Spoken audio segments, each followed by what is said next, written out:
Welcome back to the Global Tectonic Shift, the podcast where we analyze the hidden forces reshaping our world. I'm your host, Alex, and today we are tackling a topic that sounds like something out of a geopolitical thriller, but it directly impacts the price of gas, your mortgage, and your retirement portfolio: the de-dollarization decade. Are we truly witnessing the slow end of the US dollar's dominance? That's a powerful question, Alex. I'm Ben, and I think what's fascinating about this moment is that it's not just an economic or financial story. It's a story of trust and geopolitics colliding. The system that has anchored global trade for 80 years is visibly cracking, and that's why we need to pay attention. Exactly. To understand what's happening, we have to go back to the source of the dollar's power, this phrase that gets thrown around, the exorbitant privilege. Ben, can you walk us through what that actually means and how the dollar became this undisputed heavyweight champion of the world? Absolutely. The exorbitant privilege is a term coined back in the 60s, and it's essentially the US's unique ability to pay for imports and finance its massive debts simply by printing its own currency. The rest of the world has to absorb those dollars because they need them for trade. This privilege is built on two pillars: the post-World War II economic architecture, specifically the Bretton Woods agreements of 1944, and then crucially, the petrodollar system. Right, the petrodollar. That was the real game changer. It was. After Nixon ended the dollar's link to gold in '71, the dollar didn't collapse, it reinvented itself. The US negotiated with Saudi Arabia, and later OPEC, to mandate that oil sales be denominated exclusively in dollars. Think about that. Virtually every country in the world needs oil, which means every country must first acquire dollars. It created this massive, artificial, and constant global demand for the greenback, solidifying its role as the ultimate reserve currency. That's the backbone we're now talking about. That's such a clear explanation. It really highlights how deeply embedded the dollar is. But as we look at today, 2024 and beyond, we are seeing those cracks you mentioned. What are the top 3 factors accelerating what they call de-dollarization?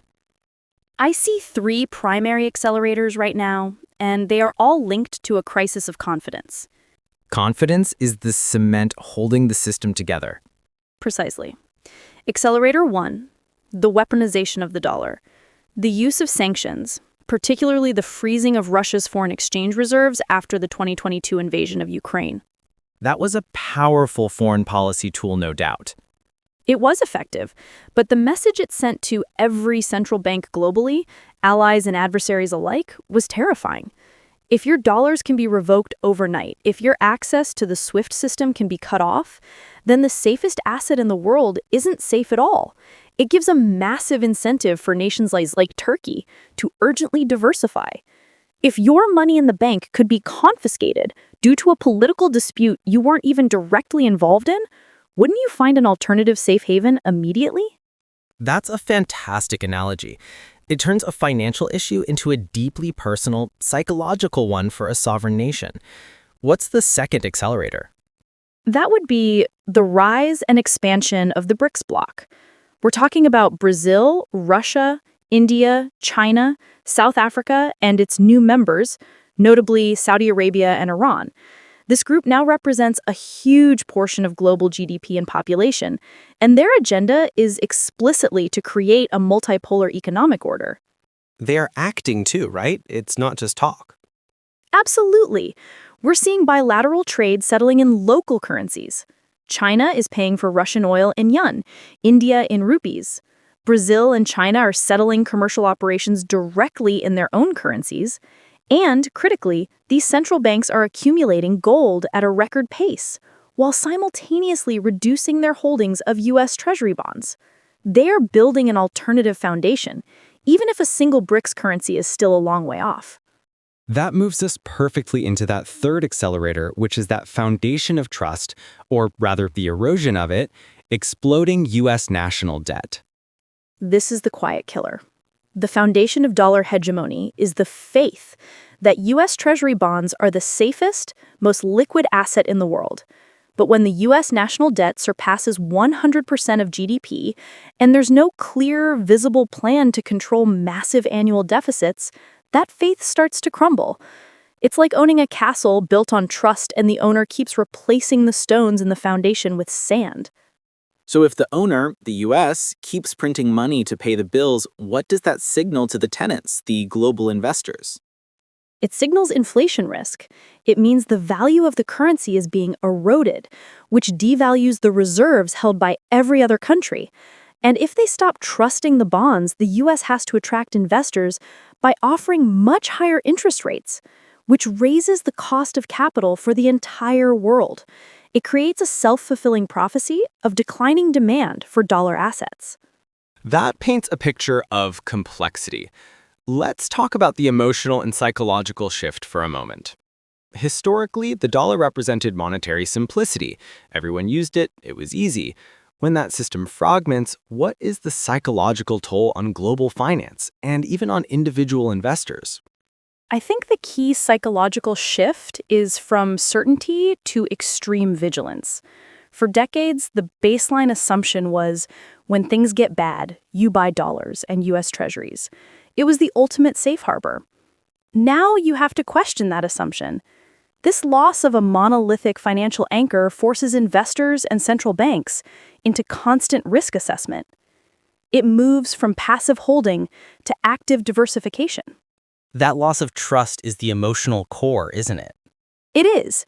And for countries, the emotional reality of seeing their carefully accumulated reserves frozen, that creates a deep-seated demand for depoliticized assets. Assets that no single government, no single central bank can touch. That's why gold is having a renaissance. It's the ultimate statement of distrust in fiat currency. That makes perfect sense. So if the dollar's shield against inflation vanishes, what are the inevitable economic consequences for the US, and what does the New World Order actually look like? For the U.S., losing that shield means any massive money printing or fiscal irresponsibility will be confined to its borders, leading to much higher domestic inflation and forcing them to raise interest rates significantly to finance their debt. It forces fiscal discipline, which the U.S. hasn't really had to practice for decades. Globally, the most probable scenario is not the yuan replacing the dollar. China's capital controls make that impossible, but a multi-currency system. A system where the yuan, the euro, and other regional currencies are important, but none are truly dominant. Exactly. The dollar remains strong due to inertia, but it's sharing the table. The euro is stable but lacks full fiscal union. The yuan is powerful regionally but is hampered by a lack of transparency. The winner in this scenario, from a value anchor perspective, is likely gold, which regains a more central, depoliticized role in central bank reserves. That's the ultimate counter-narrative to fiat currency. So it's about balance, global stocks, some strong hard currencies like the Swiss franc, and then an allocation to hard assets like gold and decentralized alternatives. Yes, and always remember, uncertainty is the breeding ground for opportunity. The most successful investors in history were those who prepared for change rather than fearing it. This is a challenge, but it is also one of the greatest investment opportunities of the century. Conclusion of point 3. Ben, this has been incredibly insightful. Let's quickly summarize the 3 key lessons we need to take away. Bess. First, the dollar's hegemony is eroding, not collapsing. Inertia is powerful, but the trend is irreversible. Second, the primary drivers are the loss of confidence caused by sanctions and the massive unsustainable U.S. debt. And the solution for the individual investor is diversification, monetary, geographic, and into hard assets like gold and decentralized alternatives. We are moving toward an era of monetary complexity, not simplicity. Agreed. This signifies the end of one era and the start of another, where prudence and knowledge are your greatest investment virtues. Ben, thank you for breaking down such a complex tectonic shift for us. My pleasure, Alex. To all our listeners, we hope this analysis helps you review your own portfolio and start diversifying today. Check our show notes for links to the source material. Until next time, keep analyzing the hidden forces shaping your financial future. Goodbye.